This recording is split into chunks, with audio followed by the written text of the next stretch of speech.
Hello my dear student, आप सभी का स्वागत है आपके अपने यूट्यूब चैनल लेट्स डिस्कस में। प्यारे स्टूडेंट, जैसा कि स्क्रीन पर देख रहे हैं, आज हम डिस्कस करने जा रहे हैं क्लास 10th का विषय हमारा हिंदी होगा, जो कि वर्कशीट नंबर हमारा 86 है और ये 8 फरवरी 2022 के लिए है।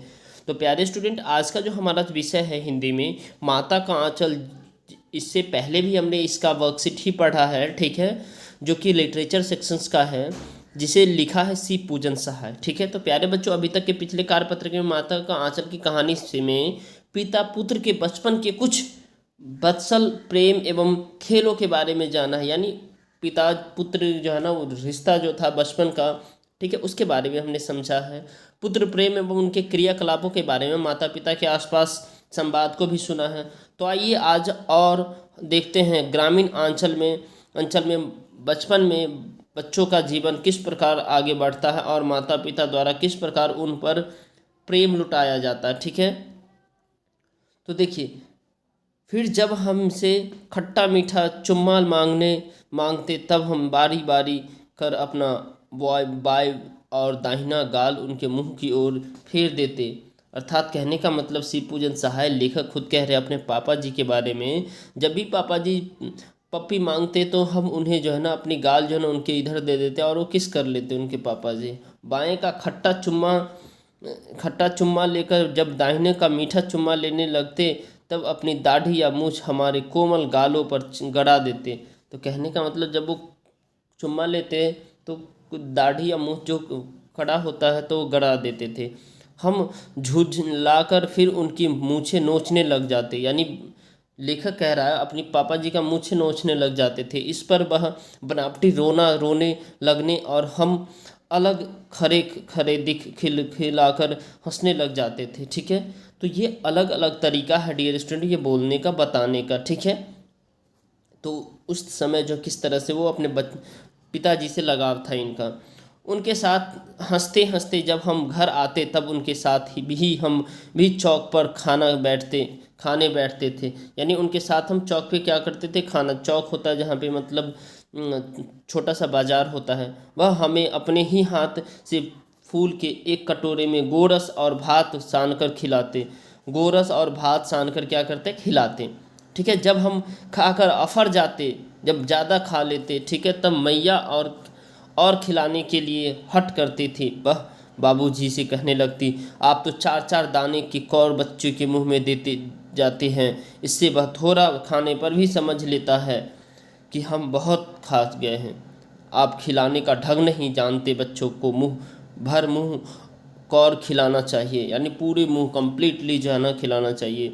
जब खाएगा बड़े बड़े कौर तब पाएगा दुनिया में ठौर, अर्थात वो ज़्यादा खाएगा तभी ज़्यादा दुनिया में ठौर पाएगा या ठिकाना पाएगा। देखिए मैं खिलाती हूँ, मर्दुए क्या जाने कि बच्चों को कैसे खिलाना चाहिए, अर्थात पुरुष क्या जाने जो बच्चों को कैसे खिलाना चाहिए, उनकी माता कहती है। और महतारी के हाथ से खाने पर बच्चा का पेट भी भर जाता है। महतारी अर्थात जो है ना मम्मी होता है। ठीक है डियर स्टूडेंट, महतारी मतलब मम्मी होता। तो आइए इसमें से कुछ प्रश्न है, इस सबको सॉल्व करते हैं। देखिए डियर स्टूडेंट, एक एक करके ये सभी प्रश्न को हम सॉल्व करेंगे। ठीक है, अच्छे से करेंगे, और एक गतिविधि है इसे भी हम देखेंगे। ठीक है, और साथ साथ में यहाँ पे एक और गतिविधि है, पहला गतिविधि दूसरा गतिविधि। चलिए फिर आंसर देखते हैं। क्वेश्चन नंबर फर्स्ट है, लेखक बनावटी रोना कब और किस लिए रोता था। तो लेखक डियर स्टूडेंट यहाँ पे जो बनावटी रोना, जब बच्चे लेखक के पिताजी की मूछें नोचते तो वह बनावटी रोना बना लेते थे। यह सब वह खेल खेल में करते थे।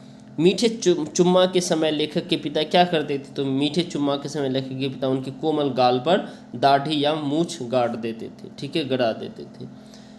गोरस और भात से आप क्या समझते हैं, इससे अपने शब्दों में लिखिए। था गोरस का अर्थ होता है गाय का दूध और भात का अर्थ होता है उबले हुए चावल। ठीक है, खाकर अफर जाना से लेखक का क्या तात्पर्य है, अपने शब्दों में व्यक्त कीजिए। तो खाकर अफर जाना का अर्थ है भोजन खाने से पूरा पेट भर जाना और अधिक खाने की गुंजाइश ना रहना। ठीक है, जब खाएगा बड़े बड़े कौर तब पाएगा दुनिया में ठौर पंक्ति का संदर्भ लिखिए। बताइए कि पाठ में माता अपने पुत्र को किस भाव से खिलाती है। तो इस पंक्ति का अर्थ है जब बच्चा ठीक से भोजन खाएगा तभी ताकतवर बनेगा और चुनौतियों का सामना कर पाएगा। माता अपने पुत्र को बलशाली बनाने के लिए के भाव से खिलाती है, ताकतवर बनाने के लिए। अगला प्रश्न है प्यारे स्टूडेंट, ये रहा आपकी गतिविधि है। कार्यपत्रक में अतिरिक्त शब्द छांट कर लिखिए और यानी अपरिचित शब्द, ठीक है, शिक्षक एवं परिवार की मदद से उसका अर्थ भी बताइए। तो एक तो ये भी लिख दीजिएगा डियर स्टूडेंट, महतारी। महतारी यहाँ पे देखिए ये है ना, इसमें एक और एक लिख दीजिए महतारी। महतारी मीन्स होता है माँ, ठीक है। मर्दुए मतलब मर्द होता है, कोमल मीन्स मुलायम होता है, बनावटी मीन्स दिखावटी होता है, ठीक है। तो ये सारे जो है ना ये आप बना दीजिए इस पर, ठीक है। तो आई होप ये पहला गतिविधि आपको समझ में आ गया। मर्दुए मतलब माँ मर्द, महतारी मतलब माँ, कोमल मीन्स मुलायम और बनावटी मतलब दिखावटी। अब आगे हम देखेंगे, इसमें एक प्रश्न है, ठीक है। आपकी माता बच्चों ने आपको खाना खिलाने के लिए क्या क्या बहाने बनाती थी, अपनी माता से बातचीत करके लिखिए। तो देखिए, बचपन में मेरी माँ कभी शक्तिमान बनाने का, तो कभी खिलौने दिलाने का, कभी कभी टॉफ़ियाँ दिलाने का, तो कभी नानी के यहाँ या शहर ले जाने का बहाना पकड़ के खिलाती थी, ठीक है। डियर स्टूडेंट, इस वीडियो को जरूर लाइक कीजिए, चैनल पे नहीं तो चैनल को सब्सक्राइब कीजिए और वीडियो को शेयर कर दीजिए ताकि आपको लेटेस्ट अपडेट मिलता रहे। चलिए, टेलीग्राम का लिंक भी डिस्क्रिप्शन बॉक्स में है, वहाँ से आप टेलीग्राम ज्वाइन कर लीजिए ताकि अपडेट लेटेस्ट मिलता रहे, ताकि आपको जो भी इन्फॉर्मेशन हो आप शेयर कर सकते हैं और मैं भी शेयर करता हूँ और फ्री क्लास भी देता हूँ ताकि आप अपने स्टडी को बेहतर तरीके से पुस्टअप करते रहें। चलिए bye bye, take care, have a nice day.